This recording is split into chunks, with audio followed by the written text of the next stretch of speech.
manusia syuhada.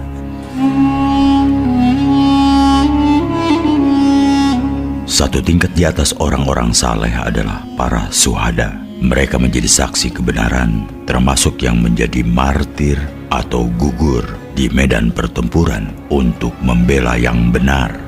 Dalam Al-Quran, istilah gugur di medan pertempuran untuk membela kebenaran atau yang benar adalah terbunuh di jalan Allah. Orang-orang yang senantiasa menjalankan dharmanya atau menunaikan kebajikan sepanjang hidupnya juga tergolong syuhada.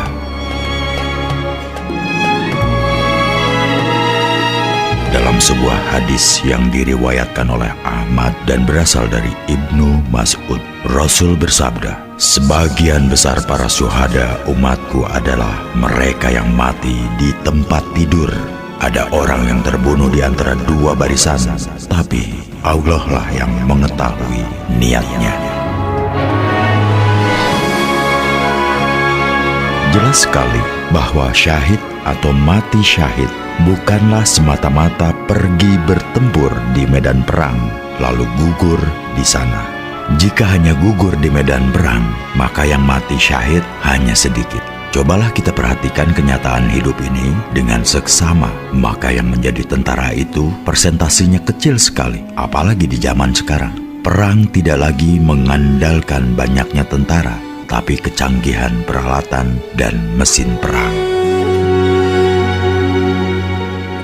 Dengan peralatan dan mesin perang, diharapkan bahwa tentara yang gugur sedikit sekali tapi bisa meraih kemenangan. Nah, sejak awal perkembangan agama Islam, Nabi telah mewanti-wanti bahwa jihad akbar atau jihad yang lebih besar adalah jihad untuk mengalahkan hawa nafsu. Jihad nafs, orang Jawa menyebutnya perang untuk mengalahkan hawa nafsu itu sebagai perang sabil. Dalam sebuah suluk ditegaskan bahwa perang sabil bukanlah perang terhadap orang kafir, tapi perang melawan diri sendiri. Ya, perang sabil adalah peperangan yang ada di dalam dada atau kesadaran kita sendiri. Dalam suluk sujina disebutkan bahwa dada atau kesadaran kita sebenarnya merupakan medan laga Baratayuda. Di dalam kesadaran itulah terjadi saling serang dan saling pukul. Sebagai pribadi, tentu kita dihadapkan peperangan yang demikian ini setiap saat. Itulah perang yang nyata-nyata melawan iblis yang bersarang di hati kita. Dan itulah perang sabil yang sebenarnya.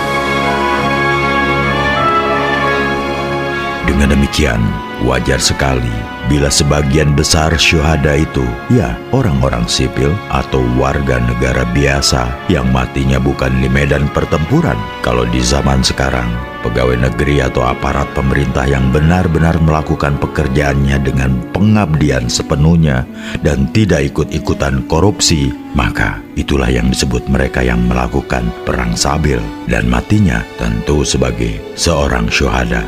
Merekalah yang mengisi surga yang penuh kenikmatan atau surga Aden.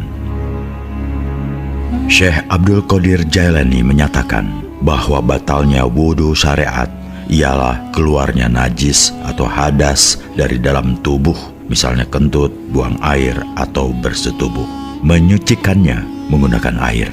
Bila seseorang ingin meraih kehidupan surgawi yang lebih tinggi, dia harus berwudu, membersihkan batinnya. Dari apa? Ya, tentu saja dari kotoran batin atau hati seperti sombong, iri dengki, dusta, hianat, dan segenap perbuatan yang tercela, keji, dan mungkar. Wudunya dengan tobat. Tobat di tataran tarekat bukanlah sekedar berhenti dari perbuatan yang tercela yang pernah dilakukan.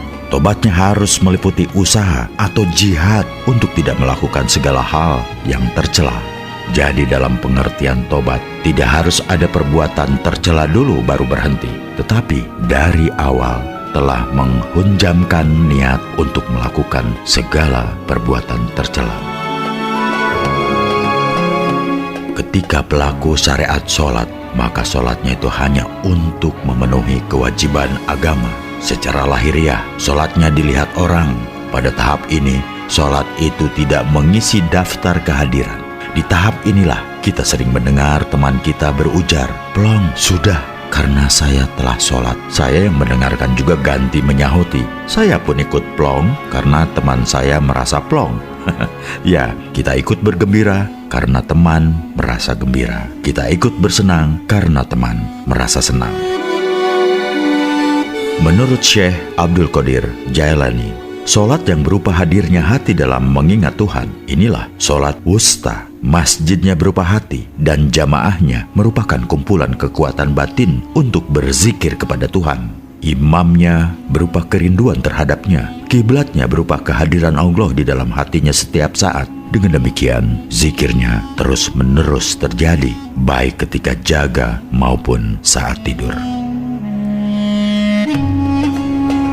Pada saat berzakat, seorang pelaku tarekat tidak lagi terikat waktu dan nizab harta benda yang dimilikinya. Zakatnya berlangsung seumur hidup berupa kedermawanan. Dengan kedermawanan, boleh jadi dia tidak memiliki lagi nizab harta yang harus dizakatkan. Ia tidak lagi terpaku pada 2,5% dari harta yang harus dizakati. Ia lakukan sedekah manakala ada yang membutuhkan.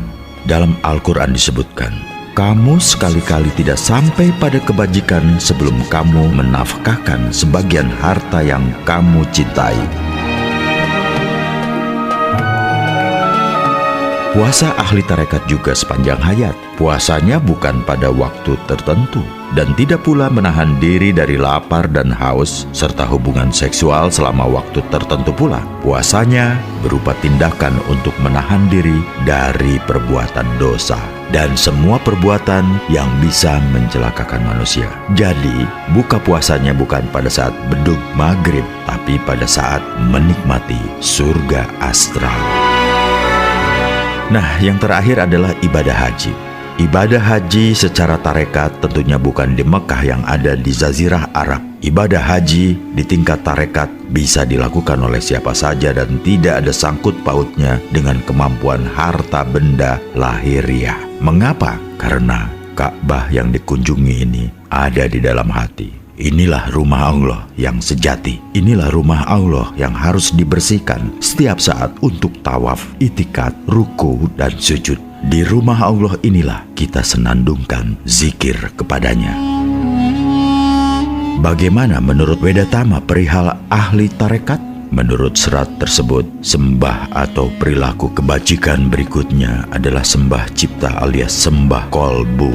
Mari kita cermati bait-bait tentang sembah kolbu. Aslinya bahasa Jawa dan diterjemahkan bahasa Indonesia. Kini, sembah cipta, kolbu, jika dilakukan secara ajak taat azas juga menjadi laku, yaitu laku besar yang biasa dijalankan oleh Narapati. Tepat terangnya pengetahuan ini adalah untuk mengetahui yang mengasuhnya.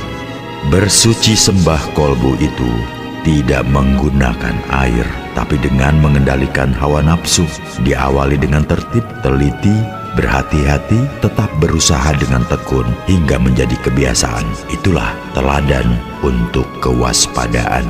Pada pandangan yang benar, cara kerja menggapai sasaran haruslah di jalan yang sesungguhnya. Jikalau sungguh-sungguh menjadikan kebiasaan dalam laku yang khusus, laku tetap dalam gembara spiritual, maka terbukalah alam yang lebih tinggi. Serat Wedatama ditulis oleh kalangan Istana Mataram. Oleh karena pendiri Mataram Islam itu berasal dari pengikut Syekh Siti Jenar, maka tidaklah heran bila buku-buku yang mereka tulis tidak lepas dari pengaruh ajaran Syekh Siti Jenar. Hal ini terlihat jelas pada kandungan serat itu.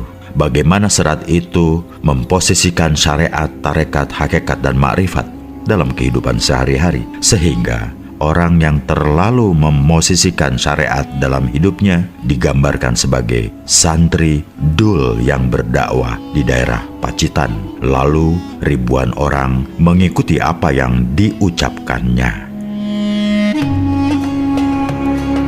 Wedhatama memandang bahwa ada laku agama atau perilaku yang lebih tinggi tingkatannya dari syariat alias sembah raga, yaitu sembah cipta.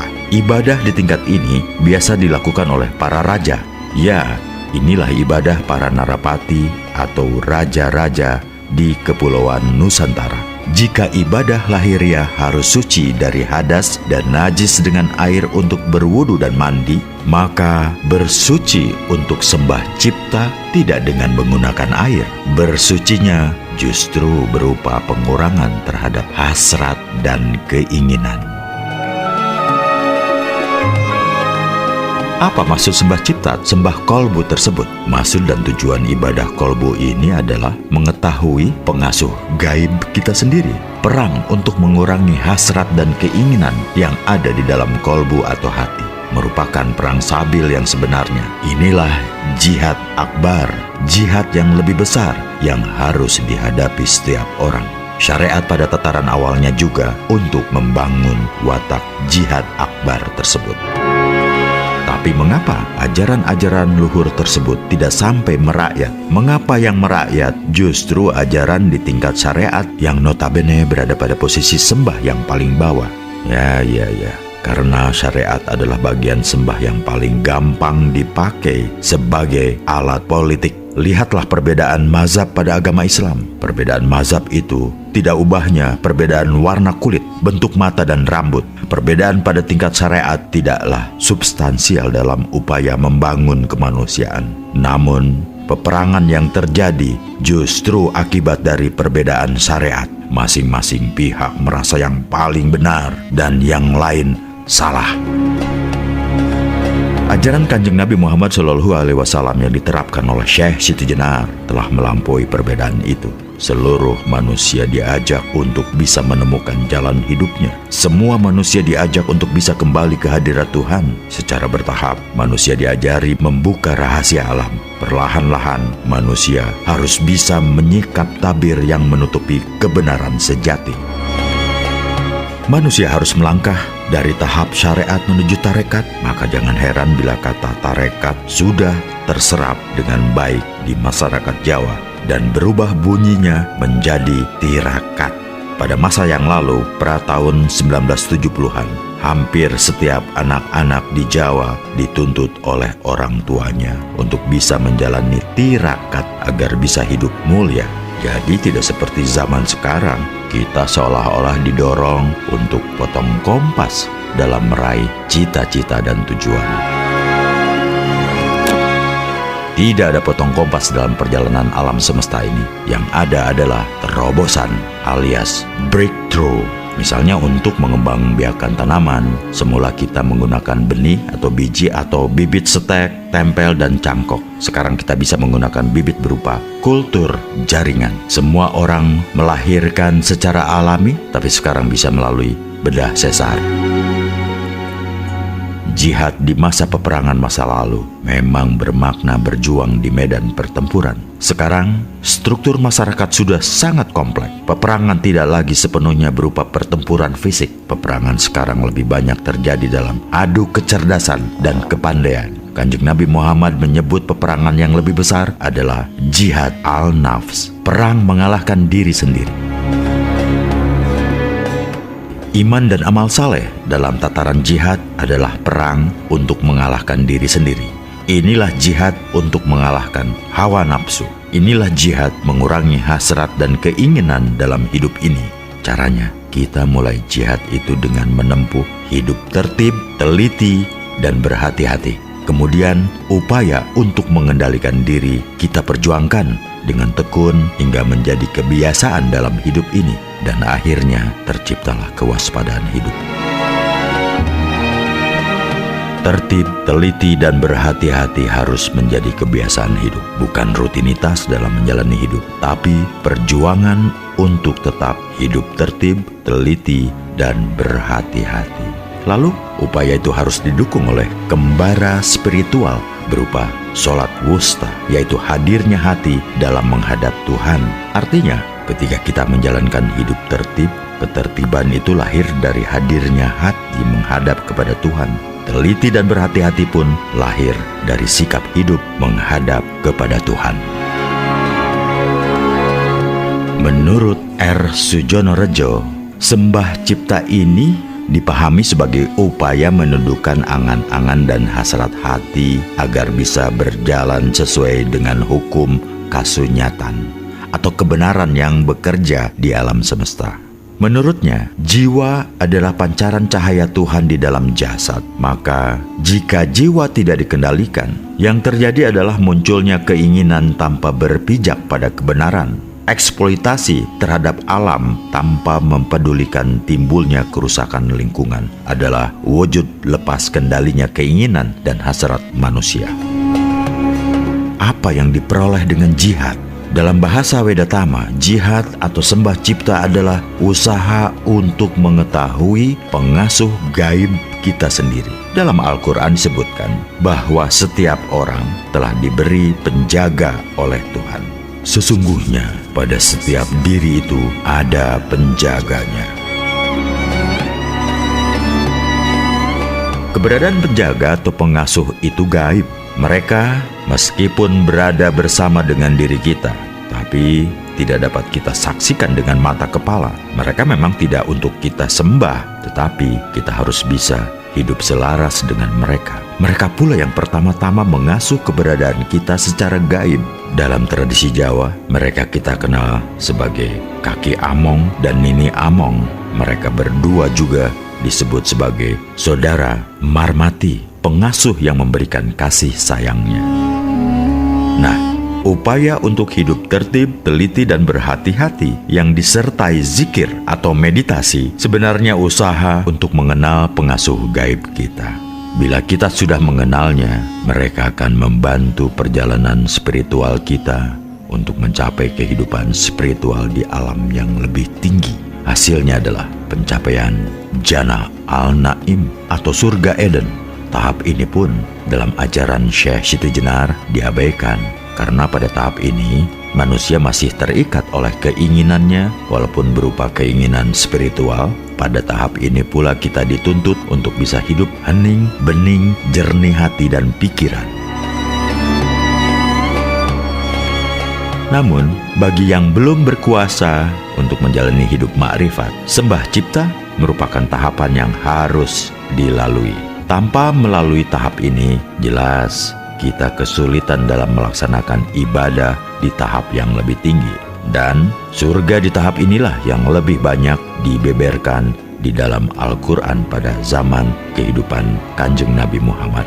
Syekh Siti Jenar hidup pada masa 1000 tahun pasca Rasulullah. Maka jangan heran bila yang diajarkan oleh Syekh Siti Jenar adalah usaha melampaui surga yang digambarkan secara material itu.